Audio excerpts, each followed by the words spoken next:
உங்க அழைப்பையும் உங்களை தெரிந்து கொள்வதிலேயும் உறுதியாகும்படி ஜாக்கிரதையாகுங்க. யாரும் உங்களை எடுத்து விடவும் முடியாது, யாரும் உங்களை தடுத்து விடவும் முடியாது, யாரும் இந்த வார்த்தையை சொல்லி உங்களை வஞ்சிக்கவும் முடியாது. ஏன்னு சொன்னா, ஐயா எனக்கு ஒரு நடிகர் அல்ல என்னுடைய இலக்கு, அது பணம் அல்ல என்னுடைய இலக்கு, ஆசீர்வாதம் அல்ல இலக்கு. ஆசீர்வாதம் இலக்கா இருக்குமா இருந்தா அதை தேடி போய் விழுந்து போவேன். ஒரு ஆசீர்வாதத்துக்காக நான் ஜெபிக்கிறேன், அது கிடைச்சா சந்தோஷம்.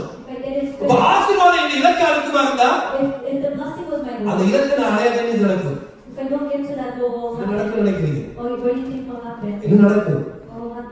ஐயா நான் சர்ச்சுக்கு வர ஆண்டவரை ஆசீர்வதிக்கணும்,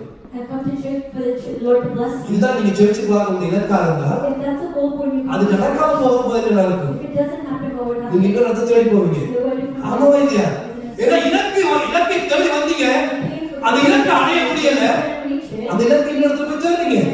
அது பணமா இருந்தாலும் சரி, பொருளாக இருந்தாலும் சரி, எதுவாக இருந்தாலும் அதுதான் உங்க இலக்கா இருக்குமா இருந்தா ஈஸியா உங்களை ஜனங்கள் வஞ்சித்து தங்களுடைய வலையில இழுத்து விடுவதற்கு அது ஏதுவா இருக்கும். எங்க இலக்கு ஆண்டவர் இயேசு கிறிஸ்து இருக்குமா இருந்தா நான் என்ன செய்தாலும், இவன் ஒரு புத்தகத்தை வாசித்தா கூட, ஒரு மூவி பார்த்தா கூட, இந்த மூவி கிறிஸ்துவுக்கு நேராக நீ நடத்துகிறதா, அவருடைய சாயலுக்கு ஒப்பாக நீ மாற்றுகிறதா, அதுதான் நீங்க நோக்கமா இருப்பீங்களா? இப்ப ஜிபிஎஸ் போட்டு இருக்கீங்க, நிறைய பேர் ஜிபிஎஸ் சிஸ்டம் இருக்கீங்க. அந்த ஜிபிஎஸ்ல நீங்க ஒரு டிரெக்ஷன் போட்டு ஓடிக்கொண்டு இருக்கிற போது நீங்க தவறுதலா வழியில போயிட்டீங்கன்னா அந்த ஜிபிஎஸ் மறுபடியும் சொல்லும், ஏய் நீ லெஃப்ட் நீ திரும்பு, நீ வா, நீ மறுபடியும் ரோட்டுக்கு வா. அது நீங்க சரியான அந்த பாதையில போகும் வரைக்கும் அது உங்களை கனெக்ட் பண்ணி கொண்டே இருக்கும்.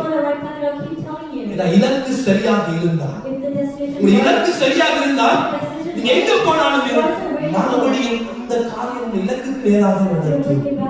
நம்முடைய இலக்கு என்னவா இருக்கணும்? குமாரனுடைய சாயலாய் நாம் மாற வேண்டும். ஒவ்வொரு